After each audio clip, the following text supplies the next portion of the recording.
മംഗല്യം കഴിക്കാനായി പണ്ട് ഞാൻ നടന്നപ്പോൾ ക്യാഷുകളായിരം നിനക്കായി വീശിയില്ലേ.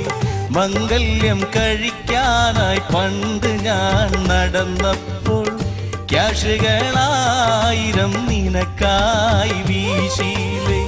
സരളേ അവസാനം നീ എന്നെ ചതിച്ചില്ലേ. സരളെ നീ അവസാനം ലൈഫ് എന്റെ തകർത്തില്ലേ. ഇന്ന് ഞാൻ പാപ്പരാണടി പുല്ലേ, എന്നും ഞാൻ ഷാപ്പിലാണ്. ഇന്ന് ഞാൻ പാപ്പരാണടി പുല്ലേ, എന്നും ഞാൻ ഷാപ്പിലാണ്.